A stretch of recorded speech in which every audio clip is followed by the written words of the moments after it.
So hello my dear friends, कैसे हो आप सभी लोग। स्वागत है आप सभी का हमारे यूट्यूब चैनल के ऊपर। और आज का वीडियो सबसे इंपॉर्टेंट आपके लिए होने वाला है क्योंकि 2023 में आपकी एग्जाम होने वाली है और उस एग्जाम के लिए आपको प्रिपेयर होना है। तो प्रिपेयर होने के लिए आपको ये पता होना चाहिए कि वो सब्जेक्ट का एग्जाम में कैसा क्वेश्चन पेपर आता है, कैसे क्वेश्चंस पूछे जाते हैं, कितने मार्क्स के लिए आते हैं, कितने टाइप्स के क्वेश्चन होते हैं। डायरेक्टली हम आज प्रैक्टिकल आपको एक्सप्लेनेशन देने वाले हैं इस वीडियो के अंदर। मतलब कि क्या कि यहाँ पे आज मैं आपको बायोलॉजी का, इस वीडियो में हम क्या देखेंगे, इस वीडियो में हम देखेंगे बायोलॉजी का जो क्वेश्चन पेपर रहेगा आपका, क्या रहेगा क्वेश्चन पेपर, उसका डिटेल एनालिसिस और एक मॉडल क्वेश्चन भी हम डिस्कस करेंगे। ओके, मॉडल क्वेश्चन हम डिस्कस करेंगे। मतलब क्या कि यहाँ पे जो मॉडल क्वेश्चन होगा पेपर, जिसके अंदर आपका पूरा जैसा आपका मेन एग्जाम में पेपर होता है उसी तरीके से उसी लेवल का हार्डनेस लेवल का पेपर आपको आज दिखाई देगा और वो आपको यहाँ पे इस वीडियो के अंदर देखने को मिलेगा। सिर्फ एक रिक्वेस्ट है आपको कि वीडियो को लास्ट तक देखना ताकि आपको समझ में आ जाए, क्योंकि ये बहुत इंपॉर्टेंट है कि पेपर में कैसे क्वेश्चंस पूछे जाते हैं, कैसे हार्डनेस लेवल होता है, ये आइडेंटिफाई करना सबसे इंपॉर्टेंट है। क्योंकि जब भी योद्धा युद्ध करने जाता है ना, तो सामने वाला जो शत्रु होता है उसके बारे में पढ़ाई करता है। तो आपका समझ लो ये आज आपको काम करना है। और अगर आप चैनल पे नए हो तो प्लीज़ वीडियो को लाइक करना, चैनल को सब्सक्राइब करना, ठीक है। वो तो आपको पता ही है, वो बताने की आवश्यकता ही है ही नहीं। तो देखो, सबसे पहले without wasting your time let's start the video. Model question जो है रहेगा आपका फर्स्ट। उसके पहले हम थोड़ी चीज़ें डिस्कस कर लेते हैं। ओके, सो आपको पता है कि जो आपका पेपर होता है वो कैसे होता है। 70 मार्क का आपका थ्योरेटिकल पेपर होता है, 30 मार्क का प्रैक्टिकल होता है, टोटल आपको 100 मार्क्स मिलते हैं। ओके, ये आपका सिमिलर रहेगा बायोलॉजी, ये रहेगा आपका मैथमेटिक्स के अंदर, ये रहेगा आपका फिजिक्स के अंदर, ठीक है। तो यहाँ पे केमिस्ट्री के अंदर भी ऐसा ही रहेगा। तो अगर बात करेंगे मॉडल क्वेश्चन पेपर फर्स्ट की, ओके, तो ये हमारा बायो का पेपर है। तो जो बायोलॉजी का एज इट इज ऐसा ही पेपर आपको दिखाई देगा अपने बोर्ड एग्जाम के अंदर, ठीक है, एज इट इज। यहाँ पे आपको टोटल मार्क देखने को मिलेंगे 70 मार्क्स, ठीक है। यहाँ पे आपको टाइम देखो कितना मिलता है, 3 आवर्स। देखो इतना अच्छा एनालिसिस आपको कहीं पे नहीं मिलेगा। देखो ओके, बायोलॉजी आपको यहाँ पे दिखाई दे रहा है, उसके बाद दिखाई दे रहा है टाइमिंग, कितना टाइमिंग है 3 आवर्स। उसके बाद बायोलॉजी एंड 70 मार्क का, उसी तरीके से बाकी के सब। तो यहाँ पे कुछ आपको जनरल, देखो जनरल इंस्ट्रक्शंस है। जैसे कि पहला, the question paper is divided into 4 section. कितने सेक्शन में डिवाइड हुआ है, 4 सेक्शन में डिवाइड हुआ है। तो सेक्शन कौन कौन से है तो देख लो। यहाँ पे आपका section A, section B, section C और सेक्शन डी। सेक्शन ए में आपके कितने क्वेश्चंस रहेंगे, तो यहाँ पे आपको क्वेश्चन नंबर 1 और क्वेश्चन नंबर 2 आपका रहेगा सेक्शन ए के अंदर। सेक्शन बी के अंदर क्वेश्चन नंबर 3 से 14 तक आपके क्वेश्चन ये जो रहेंगे वो सेक्शन बी के अंदर रहेंगे। सेक्शन सी में आपके क्वेश्चन नंबर 15 से क्वेश्चन नंबर 26 तक रहेंगे। और उसके बाद सेक्शन डी के अंदर आपके क्वेश्चन 27 से लेकर 31 तक रहेंगे। मतलब आपको पूरे एग्जाम के अंदर, पूरे पेपर के अंदर कितने क्वेश्चंस होंगे तो 31 क्वेश्चंस होंगे। ओके, सो ये बात आप अच्छे से समझ लो कि आपको एग्जाम में 31 क्वेश्चंस देखने को मिलेंगे। तो यहाँ पे कुछ और में भी है। ओके, जैसे कि सेक्शन बी के अंदर 3 से 14 क्वेश्चन तक रहेंगे आपको। और यहाँ पर आपको क्या करना है, ये शॉर्ट आंसर रहेंगे, शॉर्ट आंसर, और 2 मार्क्स के लिए रहेंगे। सेक्शन सी में आपको 3 मार्क्स के क्वेश्चन रहेंगे और सेक्शन डी में आपको 4 मार्क्स के क्वेश्चन रहेंगे। मतलब मैक्सिमम क्वेश्चन जो आपको रहेगा वो रहेगा 4 मार्क का, और मिनिमम क्वेश्चन जो रहेगा वो रहेगा 1 मार्क का। समझ में आ रहा है? हाँ सर, ठीक है। ओके, सो अभी देखते हैं सेक्शन 1 डायरेक्टली। तो ये है आपका सेक्शन नंबर 1। अगर बायो की बात करें तो आपका पढ़ाई अभी हो चुका है, बहुत सारे स्टूडेंट्स का पढ़ाई बाकी भी है। लेकिन आप इस पेपर से एक अंदाज़ा लगा सकते हो कि आपको क्वेश्चन आ सकते हैं या फिर नहीं आ सकते, क्या रहेगा हार्डनेस लेवल। तो सबसे पहला यहाँ पे आपको क्वेश्चन 1 है, select the answer. Okay, write the correct answer, select and write. Okay, पहला, when pollen tube enters ovule through integument. Integument से जब पोलन ट्यूब अंदर जाता है ओव्यूल के, तब उसको हम क्या कहते हैं, तो यहाँ पे उसको हम मेजोगैमी कहते हैं, ठीक है, मेजोगैमी। क्योंकि वो ओव्यूल के मिडल से जाता है ना, इंटीग्यूमेंट बीच में होती है तो मिडल से जाता है, दैट मीन्स मेजोगैमी। उसके बाद आपको रहेगा इसी प्रकार से क्वेश्चन 2, क्वेश्चन 3, क्वेश्चन 4, 5, 6। तो आपको एक में कितने रहेंगे, टोटल क्वेश्चंस रहेंगे 10। कितने रहेंगे 10, और ये आपको कितने मार्क्स के लिए रहेंगे 10 मार्क के लिए, ठीक है। यहाँ पे आप देख सकते हो 10 मार्क के लिए। ओके, तो मतलब यहाँ पे आपको एक समझ में आ रहा है, जैसे आप क्वेश्चन को देखोगे, सॉल्व करोगे तो आपको पहले 10 MCQ देखने को मिलेंगे। ओके, ये 10 MCQ पूरे चैप्टर से होंगे। तो ये 10 MCQ आपने सॉल्व कर दिए। चलो देखो फिर आगे क्या होगा। आगे आपको क्वेश्चन नंबर 2 रहेगा, जिसके अंदर आपको क्या रहेंगे, शॉर्ट आंसर क्वेश्चन, जो कि रहेंगे 8। देखो ये 1, 2, 3, 4, 5, 6, 7 एंड 8। टोटल क्वेश्चंस कितने रहेंगे 8, और कितने मार्क्स के लिए 8 मार्क के लिए, ये भी 1 मार्क का रहेगा। तो यहाँ पे जो आपको क्वेश्चंस मिलेंगे ना, इसके आपको 1 सेंटेंस के अंदर आपको उसका आंसर लिखना पड़ेगा।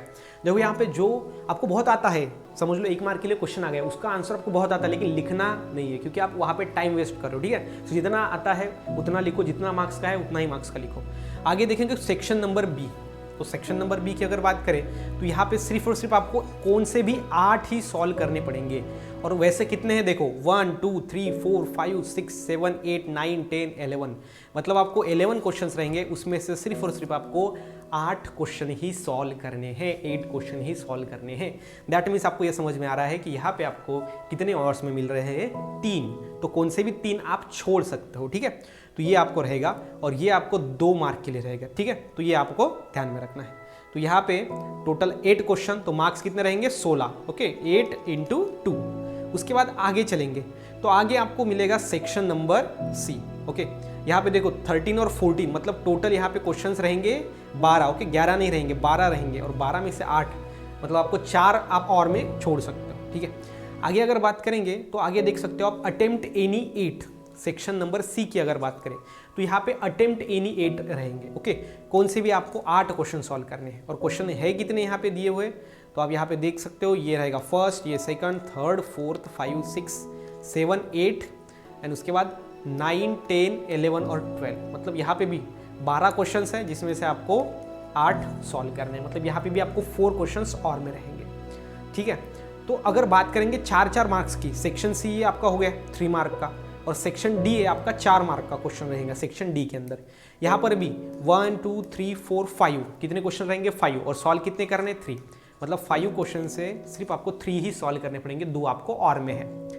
तो अगर 4 मार्क का क्वेश्चन आता है तो कैसे आता है, या फिर अगर देखेंगे कि कौन से क्वेश्चन आते हैं, तो देखो neat the label diagram of anatropous ovule and explain its any 4 part. तो आपको क्या करने हैं, देखो एनाट्रोपस ओव्यूल आपको पूछा गया है, क्या पूछा गया है आपको, एनाट्रोपस ओव्यूल। तो अगर एनाट्रोपस ओव्यूल की बात करें तो वो आपको सबसे पहले लिखना पड़ेगा। ये क्वेश्चन आपको 4 मार्क के लिए। ओके, यहाँ पे जो लास्ट है सेक्शन डी के अंदर हर एक क्वेश्चन 4 मार्क के लिए। तो अगर देखा जाए यहाँ पे तो 4 मार्क के लिए आपको क्वेश्चन रहेगा, तो उसके अकॉर्डिंग आपको लिखना पड़ेगा। तो आपको यहाँ पे डायग्राम मस्ट है, आपको एनाट्रोपस ओव्यूल का पहले सारी चीज़ें आपको लिखनी पड़ेंगी, उसके 4 पार्ट्स आपको अच्छे से एक्सप्लेन करने पड़ेंगे, उसके बाद अच्छी सी एक वेल लेबल डायग्राम आपको ड्रॉ करनी पड़ेगी, तब जाके 4 मार्क्स आएंगे।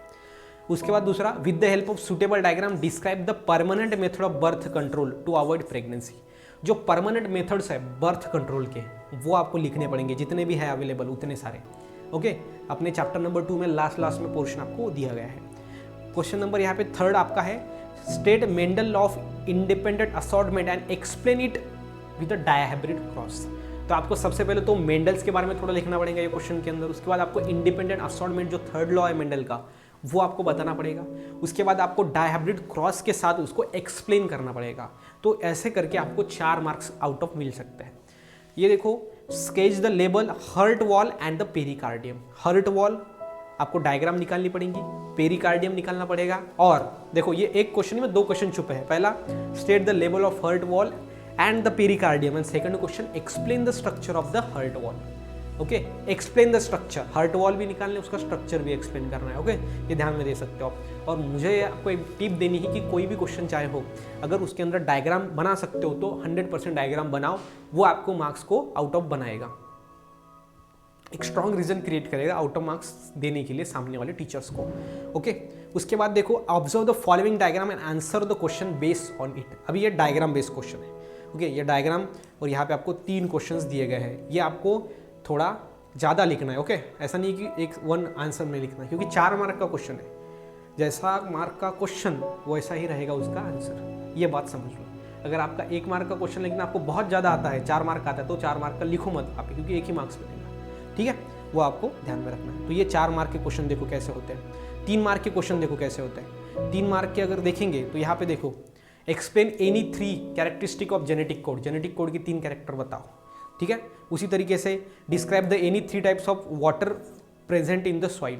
सॉइल के अंदर कौन से भी 3 टाइप के कौन से वाटर प्रेजेंट होते हैं, वो आपको लिखना पड़ेगा। आपको प्लांट ग्रोथ हार्मोन के बारे में बताया। Okay, define growth hormone and analyst the growth hormone present in plants. तो ये सारा ऐसा आपका क्वेश्चन पेपर रहेगा। ओके, सो ये जो क्वेश्चन नंबर 15 है ये चैप्टर नंबर 10 से आता है।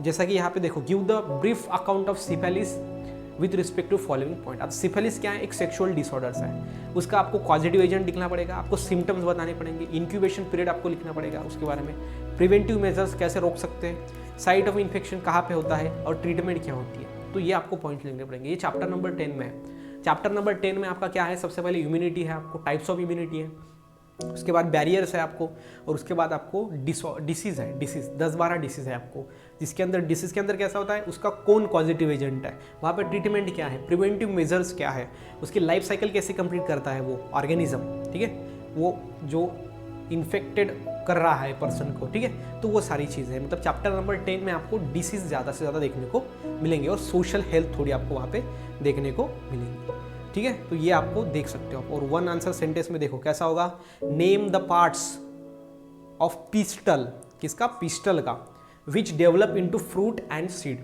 पिस्टल का कौन सा पार्ट फ्रूट और सीड में डेवलप होता है, ऐसे टाइप का question. How can we calculate the length of DNA molecule, ऐसे टाइप का क्वेश्चन। तो अपने को क्या करना पड़ेगा, न्यूक्लियोटाइड का लेंथ पहले निकालना पड़ेगा। ओके, उसके बाद जीन फ्रीक्वेंसी क्या होता है, उसकी डेफिनेशन बताओ। ओके, उसके बाद how epiphytic plant absorb water. अब एपिफाइटिक प्लांट क्या होता है, ऐसा प्लांट जो दूसरे प्लांट के बॉडी के ऊपर है, तो वो कैसे प्लांट को एब्जॉर्ब करेगा, कैसे वाटर को एब्जॉर्ब करेगा, क्योंकि वो दूसरे प्लांट के ऊपर प्रेजेंट है, तो उसका जो रूट्स है वो तो सॉइल के अंदर जा नहीं सकते, तो वाटर कैसे एब्जॉर्ब करेगा, तो वो एयर से वाटर को एब्जॉर्ब करेगा उसके according. What is the role of gibberellin in the rosette plant, gibberellin का क्या रोल होता है, कैसे एप्लीकेशंस में आपको ये दिखने को मिलेगा। Name the organs which prevent the entry of food into the trachea while eating. So कौन सा ऐसा ऑर्गन है जो क्या करता है, ट्रैकिया जो होता है, जिसको वाइंड पंप कहा जाता है, इसके अंदर फूड एंटरिंग करने के लिए वो रोकता है जब भी हम सांस लेते हैं, जब खाना खाते हैं, उसके अकॉर्डिंग। उसके बाद व्हाट इज इकोलॉजिकल हेरार्ची, इकोलॉजिकल हेरार्ची क्या है, और डिफाइन इकोलॉजिकल सक्सेशन। तो ऐसे अकॉर्डिंग आपको क्वेश्चंस मिलेंगे, ओके, 1 मार्क के लिए। उसके बाद ये जो सारे क्वेश्चंस रहेंगे आपको ये 2 मार्क्स के लिए रहेंगे। तो ये होता है आपका पेपर। मुझे लगता है आपको समझ में आ गया होगा कि आपका पेपर एक्चुअली कैसे होता है। Section A, section B, section C और सेक्शन डी, ठीक है। सेक्शन ए में 1 मार्क के क्वेश्चन, सेक्शन बी में आपको मिलेंगे 2 मार्क के क्वेश्चन, सेक्शन सी में आपको मिलेंगे 3 मार्क के क्वेश्चन, और सेक्शन डी में मिलेंगे आपको 4 मार्क के क्वेश्चन। और यहाँ पे आपको सेक्शन जो बी है, ठीक है, उसके बाद सेक्शन सी है, तो यहाँ पे आपको 12 क्वेश्चन होंगे, जिसमें से आपको 8 ही सॉल्व करने, 8 ही आपको सॉल्व करने पड़ेंगे, मतलब 4 आपको वहाँ पे और में है। और उसके बाद लास्ट में जो डी है, सेक्शन डी, वहाँ पे आपको 5 क्वेश्चंस मिलेंगे, जिसमें से आपको सिर्फ और सिर्फ 3 ही सॉल्व करने हैं, जो कि हर क्वेश्चन 4 मार्क का होगा। तो मैक्सिमम आपको 4 मार्क का क्वेश्चन रहेगा, मिनिमम आपको 1 मार्क का क्वेश्चन रहेगा, ठीक है। तो ये था थोड़ा डिटेल एनालिसिस कि आपका बायोलॉजी का पेपर आखिर रहेगा कैसे, ठीक है। मुझे लगता है कि आपको समझ में आ गया होगा। अगर कोई डाउट है तो आप कमेंट में लिख सकते हो, और ऐसे ही अमेजिंग वीडियो के लिए आप चैनल को सब्सक्राइब भी कर ही सकते हो। उसके साथ ही साथ मिलते हैं नेक्स्ट वीडियो में, तब तक के लिए stay happy, stay motivate. Thank you so much.